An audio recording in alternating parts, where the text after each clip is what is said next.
They say writing a memoir is like living your life twice. I had to shift my mindset from being a reporter, as I was in the first two books, to actually being a character in my own book. You really, really have to dig down. It felt like emotional fracking. It was like, oh my God, do I have to go there? It's very much about the wine industry, about the misogyny that is still going on in the wine industry. And that 1 year, my professional and personal life kind of exploded. But writing this memoir has helped me put it all together again in what I think is a really powerful story for other people, not just women, but people in the industry and outside of it. It's the hardest thing I've ever done because it's so personal. Putting a wine book out there versus a wine memoir is kind of the difference between going on an interview versus going on a date.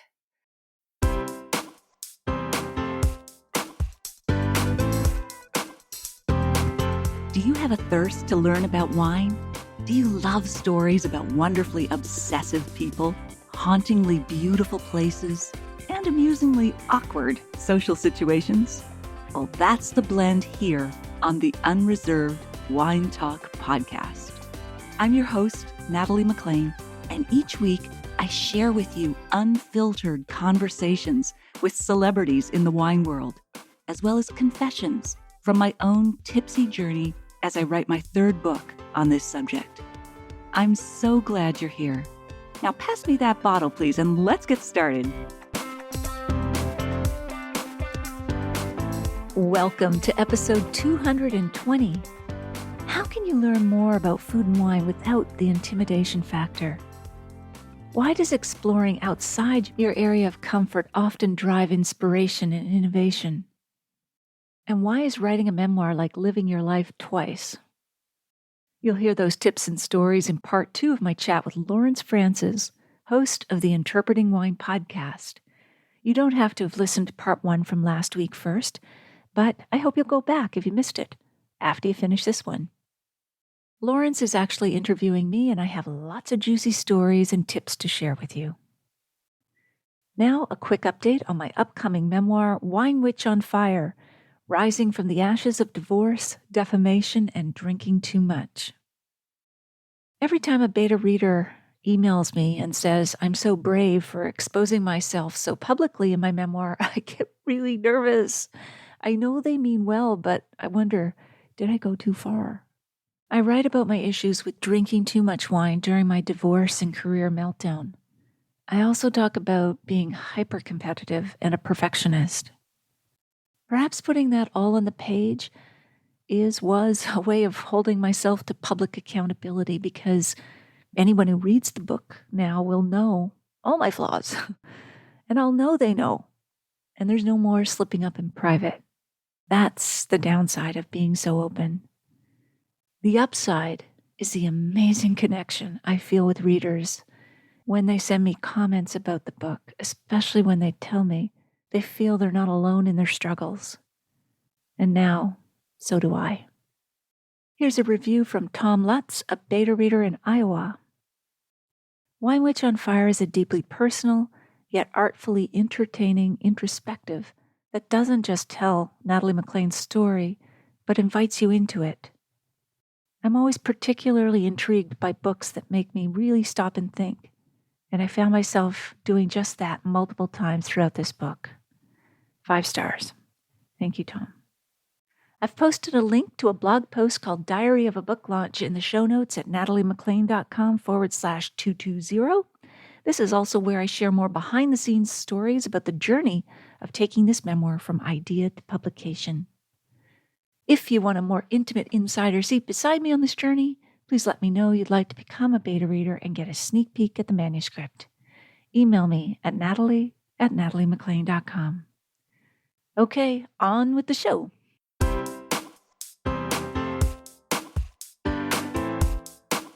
The thing that probably surprised me the most was being based in London. I assumed that UK would always be my biggest audience. And it was that way to begin with. But even in the first year, it was 40% UK, 25% US. And last year and now through into this year, the US has now overtaken the UK. So I think, we can definitely say that some of the other stats out there around, I think the US's thirst for wine and thirst for wine Yes. education. I think all of these other trends are great to kind of have out there and kind of try to triangulate. And I think that's definitely Yeah. coming through in podcasts, which is already a channel that they've embraced, and they've embraced certainly a higher rate than we have in the UK, but we're catching up. Yes, absolutely. And yeah, it's such a bigger market. It's 10 times that of Canada. And even though our percentage of podcast listeners is greater per Hmm. capita, Hmm. the US is so much larger. And so, yeah, we get lots of US, UK as well, Yeah. Australia, Yeah. and of course, Canadian Yeah, this listeners. is it. This is it.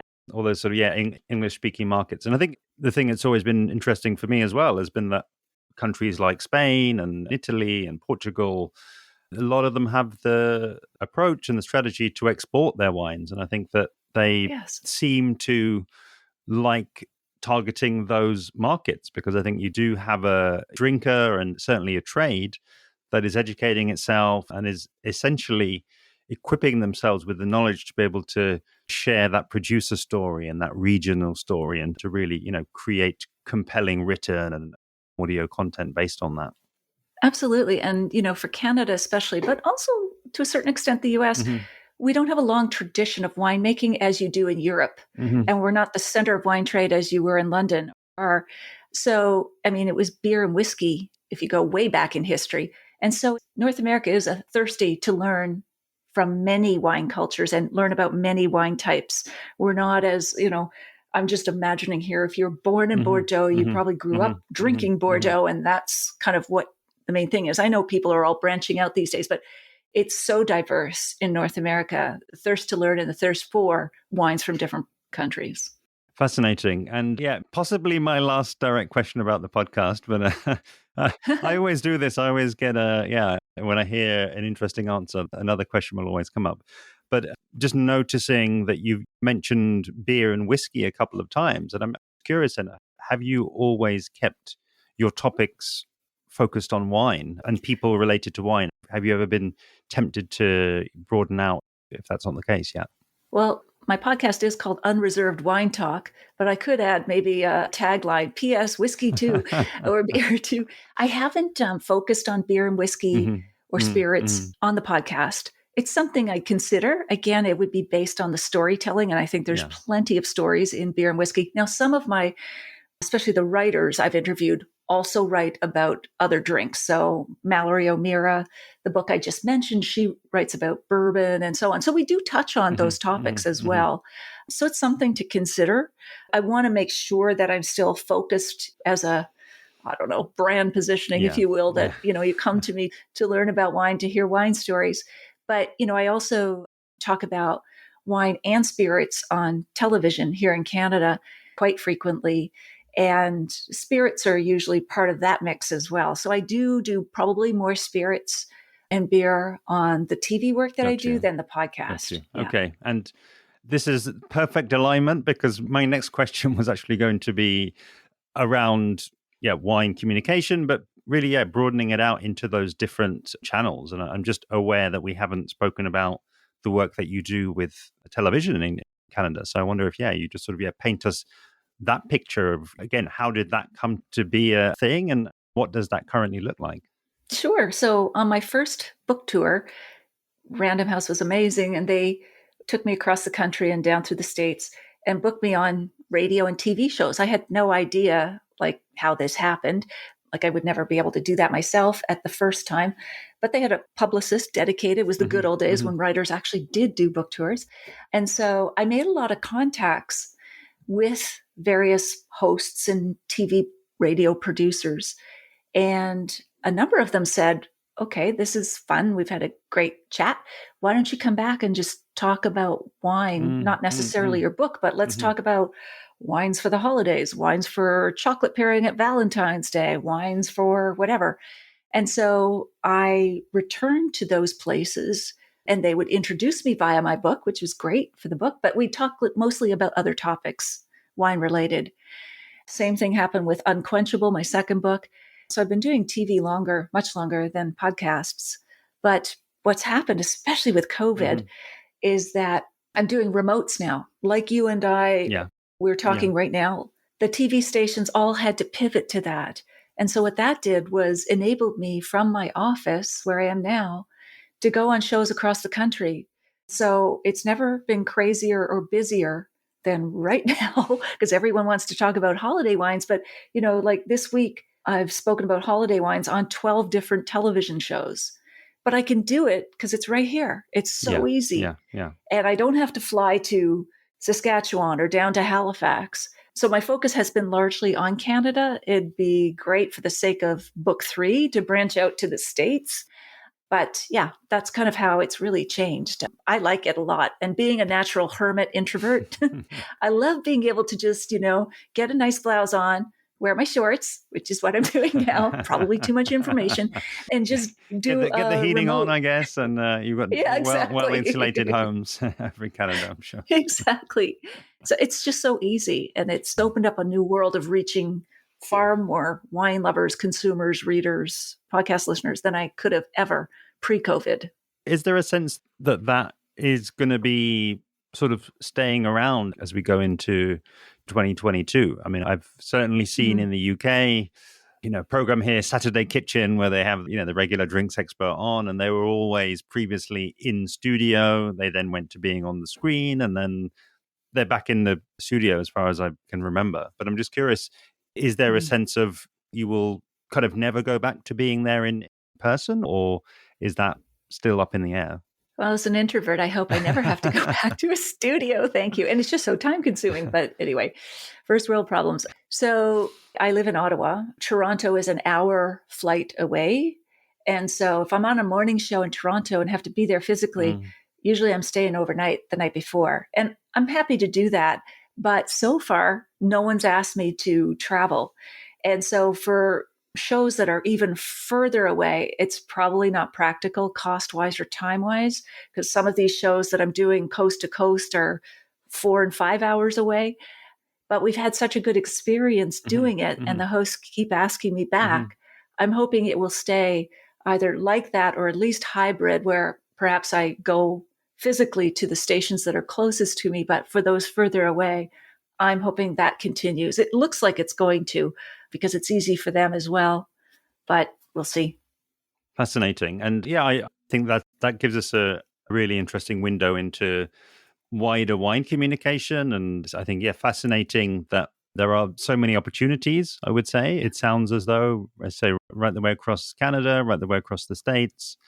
Looking back, maybe, broadening it out potentially as well. What do you think has been, some other major developments in terms of wine communication, really, since COVID and over the last sort of 18 months? Are there themes and, yeah, strategies maybe that you see particular regions or particular wine styles or magazines using to keep the audience more engaged? Well, I think the one that jumps out, it's probably not going to be surprising, is just the plethora of online wine Hmm. tastings and then consumer acceptance of not just tastings, but online Hmm. courses. Because I Hmm. know during COVID, and it continues to this day, my own online courses have exploded in terms of the number of people registering Mm, for them, mm, mm. which is awesome because not only can I earn a living at this, but the people are connecting with each other around the world. And I think that is really important, whether we're in a pandemic or not, that connection, that feeling like I have a group that I belong Mhm, to mhm, who shares mhm, my mhm, passion. mhm, A lot of Psalms and even WSET 3s and winemakers take my food and wine pairing classes because a lot of the other designations, official designations, don't dive into that quite as deeply as I do. That's my mhm, passion is mhm, mhm, it's all about mhm, food and wine mhm, pairing, my courses. And it's just so much fun that you have these professionals, Psalms and so on, taking it, but you also have beginners because food is so universally accessible. We don't worry about the vintage of the roast chicken. We're not trying to figure out all of that. But so if you take people into the world of wine through food, I just find it's so much more, well, as I say, accessible, but it also brings together that spectrum again of both the experts and the beginners. Yeah, And we yeah, can yeah. talk on one level without anybody feeling embarrassed or bored. about food and wine pairing. So, we take the deep dive into, shellfish or, takeout food. It's a lot of fun and, but still applying the principles of what's happening here chemically in your mouth, that sort of thing. So that's really changed the whole consumer acceptance of online learning and the delivery mechanisms. Now, I came from the world of high tech, so I had this set up, fortunately, before COVID. Like I had all the systems and, we do live interaction. There's pre-recorded stuff. So if they're on the go or they miss the live session, they always get the videos.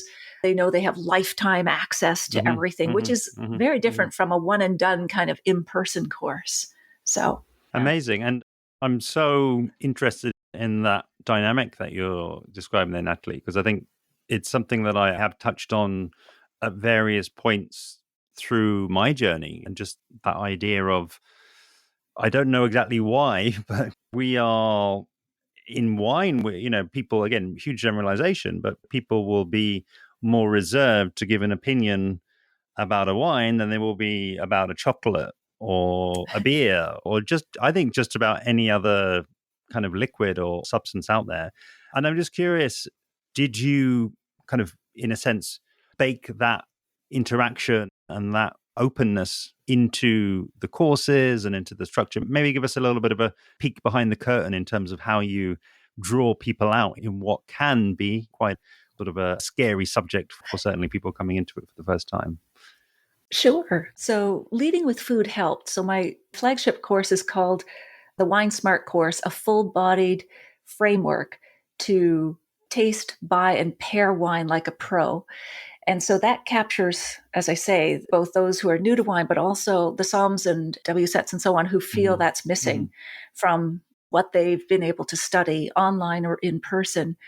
And the engagement, again, it's not as socially stigmatized. There's not as much tension because we're talking about roast chicken first or whatever. It's far more granular than that food-wise, but people will venture an opinion more about food as the entry point. And then, of course, online, you're not sitting in a physical class afraid to raise your hand and look stupid. You can, with an online class, even if it's live, you don't even have to have your camera on. So I get lots of people easing into it who just are not comfortable. And then eventually, as the course goes on, or even as an evening goes on, I see them flip on their cameras. They don't have to, but people warm up. Once they know it's okay and no one's going to be made a fool, and that all questions are welcome, and it sparks the discussion. And people say, I felt that way too. I mean, I think that's what books and memoirs are about. But classes can be that kind of warmer learning environment that gradually gets people from where they are to where they want to be in their confidence. I love it. Yeah, I think just, again, making connections to the various events that I've attended. And I don't know that there's any that have ever started with food. Thinking back now, most start with geography. And you would say there's a logical route there to talking about geography and potentially some of the features or the characteristics of the wine that then informs. But that being said, geography is geography. It's kind of, you don't really have an opinion on geography. It kind of just is. But I really think you're onto something there. And I think that your results are really showing that in terms of the food being that thing that the people feel already naturally able to talk about and able to kind of have an opinion on. That sounds as though it's something that my listeners who, a lot of them are in the trade and are communicators, I think that is going to be a really strong takeaway point for them. Oh, that's great, Lawrence. And, I do think there's a parallel with starting a book with your hook, your feet first, starting a course with the food will draw them in. That's the hook. And then we can back out and say, okay, these wines would go with the food. So let's tantalize and destigmatize or get them relaxed with the food. Let's talk about, just pull it out of the examples, but roast chicken. Okay, everybody's relaxed. We're talking about roast chicken. And then, what seasonings, if we had time with it, if we had this, if we had that, and people are contributing and like, how could this be done? And then let's back out and talk about wine styles that go with that. Why? Well, why takes you right to geography. Your geography is your backstory, but you have to earn their attention first. You have to make them relax first. And I think food will do that. Yeah, absolutely. And maybe you don't want them too hungry either. I No. guess if you're talking about food and they're hungry, then their mind will probably end up in their stomach rather than on the content. Absolutely. I invite people, though, to snack while we're doing our Yeah. courses. Often they actually will bring a little bit, or sometimes dinner, with them so that we can be doing the Yeah. pairing. So it's Yeah. okay if Yeah. they get hungry, as long as they stay thirsty, too. I love it. I love it. Yeah, the two go together. I'm delighted that you mentioned Laura Bell Gray already, who is somebody who I discovered this summer actually from her various podcast appearances, and she's a fabulous copywriter and runs Oh, yeah. copywriting courses, and just Yes. really I think there's just so much there to learn from in a communication sense, and she is not, and I don't think has ever written directly about wine. She was No, she hasn't. very, I think, pleased to see me tagging her in an interview that I did, in which I mentioned her as an influencer for me, and she had a good laugh about that. So, Yeah, no, she's great. I've taken her Copy Cure okay, course yeah, and some others with her. She's just fabulous. As you know, she writes these fantastic emails. I'll have to tag her again. And talking about the most mundane hmm thing, hmm but the hmm details are hmm hmm specific. So she might be talking about losing her car keys in the parking lot. She has good wit, good humor. But what happens is the details paint a picture, hmm they resonate, and then you, as a reader of what she's saying, you say, oh, yeah, I've been in that situation, or something like it where I had the same feelings. And then you follow her down. And then as she gets further down her email, she often has a pitch for what she's yeah, selling. yeah, But yeah, first, you have to get their attention yeah, before you sell. Yeah. amazing. Yeah, let us in a little bit to, I guess, who is on your podcast player or who is in your inbox. Yeah, and I think, I'd like to ask it through that lens of, in terms of maybe that the listeners haven't come across, in terms of communication, is out there doing things and putting out content that you think actually, more people in wine could actually benefit from engaging with this. So, Lawrence, I think I heard you mention this on one of your previous podcasts. I listened to your podcast, of course, to determine hmm that I wanted to invite hmm you onto hmm mine. But I think you two aren't a big listener of wine podcasts. Yeah, just to I keep it kind of pure and fresh. not influenced, so I don't end up sounding like a Gary Vaynerchuk knockoff or or something. Exactly. So I will listen to wine podcasts only when I'm sort of searching for my next guest. Mm, So mm, I will listen to a bunch of the guests' episodes as background research. But for my personal enjoyment podcast listening, I have several veins.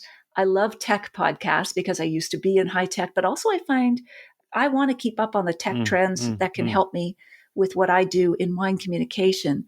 So there's a podcast called Prof G, Okay. and it's Scott Galloway. And he has his own podcast, but he also has a podcast with Kara Swisher of the New York Times. And they'll talk mostly about high tech trends, whether it's companies or new programs or technologies. So I've always got my ear to hear what they're saying about tech. I'm just interested, even if it doesn't apply to my business specifically. Then the other vein I have is book podcasts. Mm-hmm. So I'm really binge listening to book podcasts right now for how to market a book. So I also love book podcasts that review books, but right now I'm on to marketing books, which I think is a lot like marketing wine. It's that long tail experience of Mm-hmm. there's Mm-hmm. thousands, hundreds, millions, I don't know, books. Same with wine. Wine's even more trickier because it changes every year, whereas a book usually stays the same once it's Yeah. published. I'm very interested in book marketing podcasts like Reading Glasses by Mallory O'Meara, the SHIT, no one tells you about books. So they're always going over all of these techniques and so on. And then beyond that, I love great interviewers, no matter what they do. Tim Ferriss, Mm-hmm. because I'm listening for how he Mm-hmm. interviews Mm-hmm. people, his techniques. He's one, but I'm sure you have some. Lawrence, who would be your favorite Yeah, podcasts? I mean, you've mentioned a couple of them already. I don't think I've really mentioned Tim Ferriss too much, but he's definitely. I always remember reading an article about his podcast and his format, and the fact that I think he was doing 3 hour episodes before Joe Rogan was around, for example. So I think, Tim is a bit of an OG podcast guy. I tend to listen to more, as I say, Joe Rogan more on the clips. I actually tend to more look at his videos. So it actually, yeah, back to your earlier point around the audiences being different. I haven't gotten drawn into listening to Joe Rogan on my podcast. I'll tend to be a little bit more people who I can learn something from. And really, yeah, just thinking back right the way to how I even got to Laura Belgray.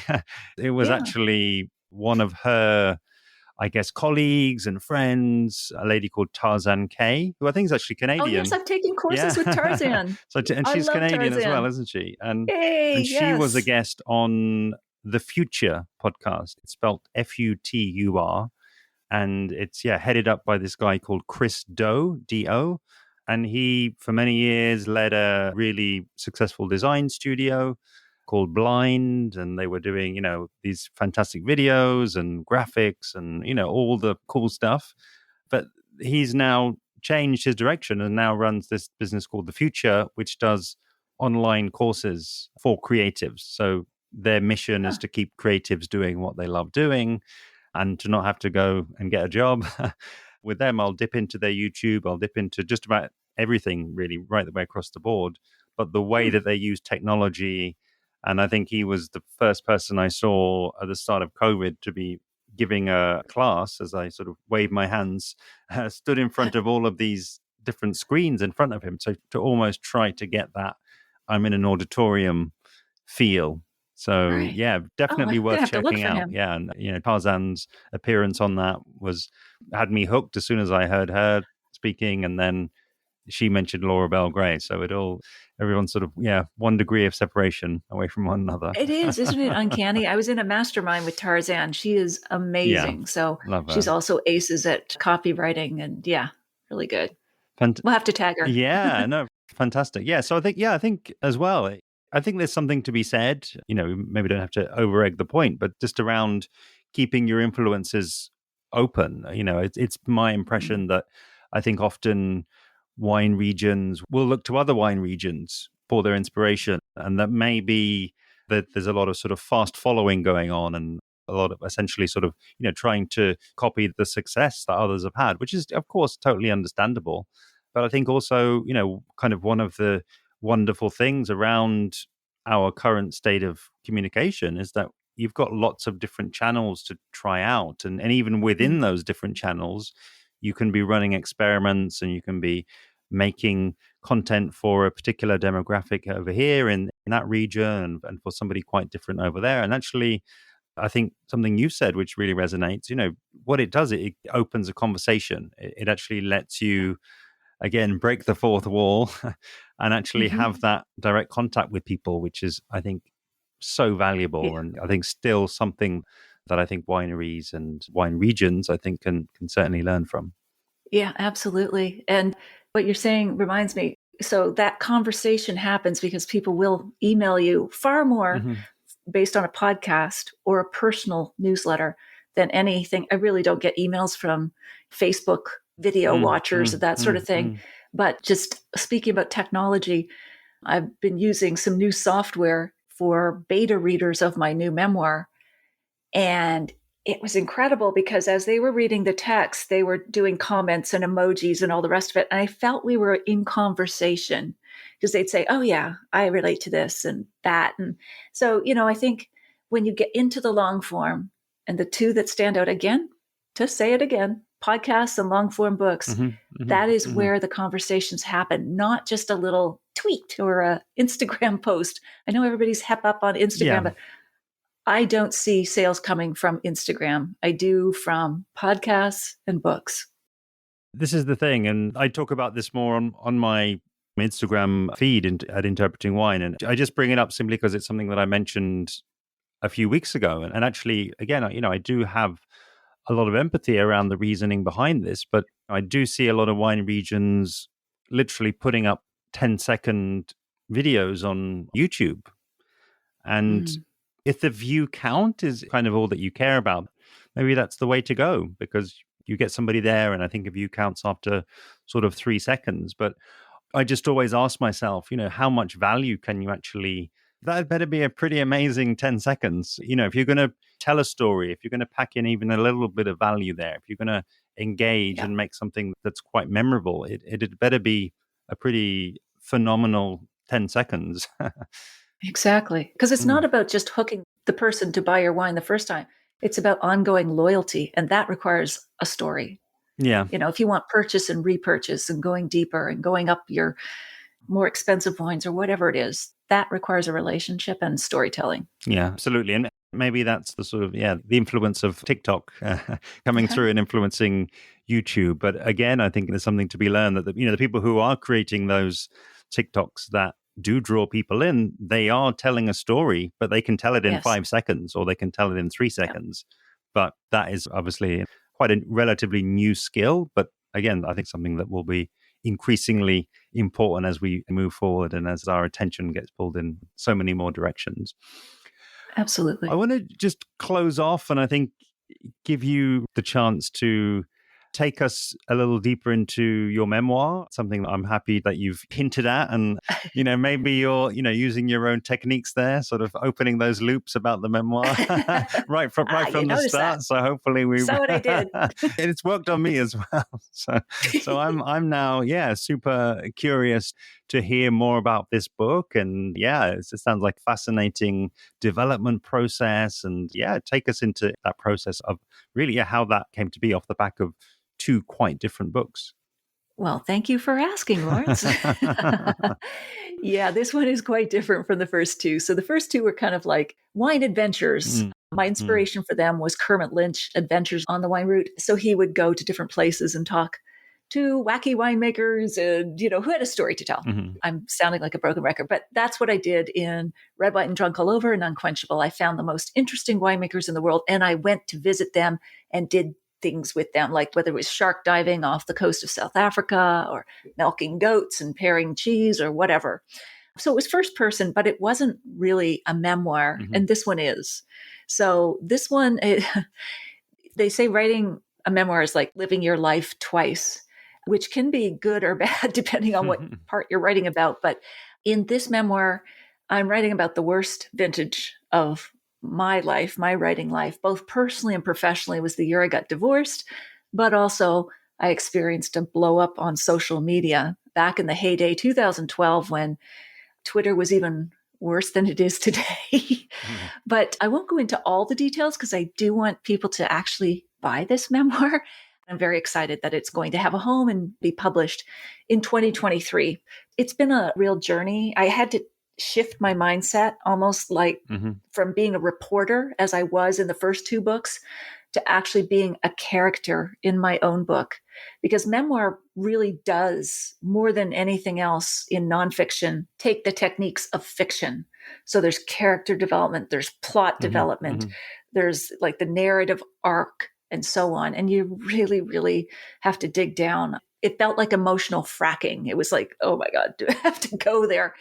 And so, but I had some great editors that I worked with through my agent. So to get into these techniques. So it's very much about the wine industry, about the misogyny that is still going on in the wine industry and other issues and what it's like being a woman in the industry. But it's really the structure or the framework is that 1 year because Mhm. it Mhm. coincided. Mhm. My professional and personal life kind of exploded. But now writing this memoir has helped me put it all together again in what I think is a really powerful story for other people, not just women, but people in the industry and outside of it, I hope. Of course, I have hopes for that. But, Mhm. it's unlike anything I've ever done. It's the hardest thing I've ever done because it's so personal. Putting a wine book out there versus a wine memoir is kind of the difference between going on a interview for a job you want for the first one versus going on a date. Yeah. The fit Yeah. is quite different Mhm. from Mhm. job Mhm. interview versus a Yeah. date. And it just hits more personally. So that's kind of the overview of what this is about. And on my podcast, I'm going to take people through the journey of publishing that book. So I'll still have interviews with other folks, but I'll always start off the podcast now with what's happening with the book so they can follow the journey right from the time it's bought by a publisher to publication. So I want to share that story too. I love it. Yeah. I alluded to earlier around that idea of breaking the fourth wall, and actually Yes. seeing behind you and, getting an insight into your life. And yeah, I'm again sort of taken back to an inspiration of mine, Gary Vaynerchuk, which is that, that sort of Yeah. document, don't create. And I think that will be a phenomenal journey, for the existing podcast audience, but I would imagine it also makes good business as well, because I think it will Yeah. give you that content that your existing audience can kind of hook somebody else with and say, you're writing a book, or you're interested in the book writing process, or, you just want to learn deeper and communicate better. It feels as though all Yeah. of those things will be coming through on that journey. And I think it sounds like an absolutely brilliant decision to go ahead and do that. It's something, just to draw the parallel, a winemaker could do, or a sommelier Yeah. studying for the Yeah. master of Yeah. wine. Take people on Yeah. the journey with you, because they'll be more invested. First of all, I think it will make a good story. But second of all, they'll be more invested. So in the case of a winemaker, maybe it's like, weekly reports. I'm here in the fields, and there's, the blight is on this vine, and I don't know, financially we're having trouble or whatever. But take them on that whole roller coaster ride, and they will be more invested at the end in your success and your product. So I am hoping it is a business strategy that people will be more invested in the book and actually buy it, pre-order it. Pre-orders are important, people, but not Hardback yet. still? Is that also? I remember reading that once. Hardback pre-orders as well, or any pre-orders? Yes. Pre-orders, yes. Depending on if it's published first as a hardback or Okay. paperback. Memoirs tend to come out in paperback unless you're Michelle Obama or somebody like that. But the pre-orders matter, because it signals to bookstores, to Amazon, to the world, print more. This is going to be a successful book. And that momentum becomes a virtuous cycle. But that's the first harbinger, the first telltale sign that the book might have legs. So pre-orders are really important. Please do.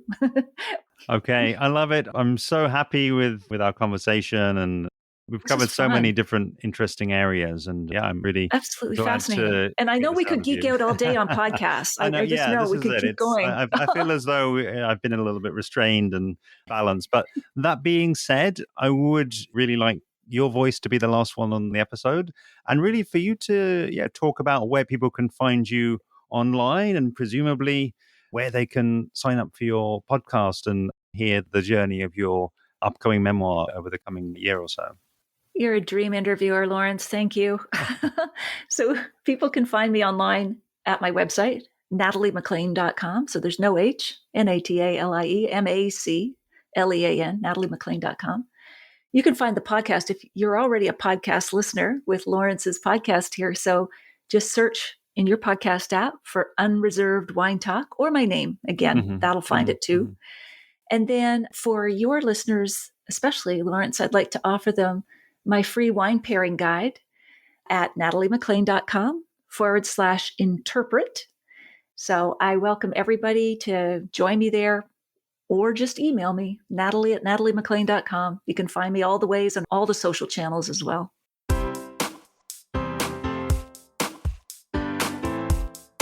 Well, there you have it. I hope you enjoyed my chat with Frances. In the show notes, you'll find my email contact, the full transcript of my conversation with Lawrence, links to his website and podcast, and where you can find the live stream video version of these conversations on Facebook and YouTube Live every Wednesday at 7 p.m. You'll also find a link to my free ultimate guide to wine and food pairing. That's all in the show notes at nataliemaclean.com/220. Email me if you have a sip tip question or would like to be a beta reader of my new memoir at natalie@nataliemaclean.com. If you missed episode 9, go back and take a listen. I chat about whether vegan and vegetarian wines are better for you with Ezra Sipes, the winemaker at Summerhill Winery in BC. I'll share a short clip with you now to whet your appetite.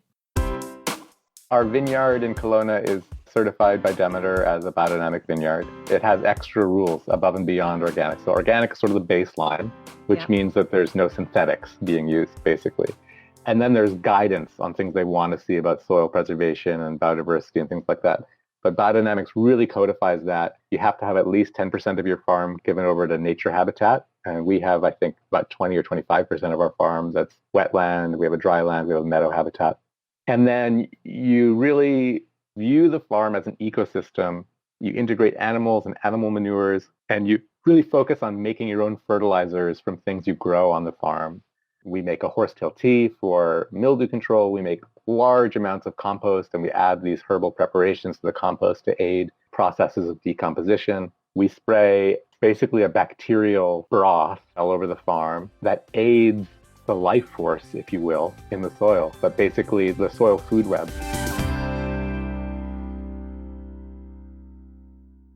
If you liked this episode, please email or tell one friend about it this week, especially someone you know who'd be interested in the wines, tips, and stories we shared. You won't want to miss next week when I chat with Adam McHugh, author of Blood from Stone, a memoir of how wine brought me back from the dead. He has a great story to tell and some fascinating history between wine and religion. Thank you for taking the time to join me here. I hope something great is in your glass this week. Perhaps a wine that's outside your comfort zone.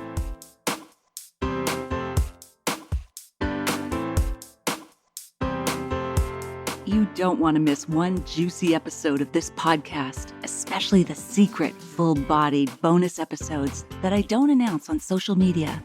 So, subscribe for free now at nataliemclean.com/subscribe. Meet me here next week. Cheers.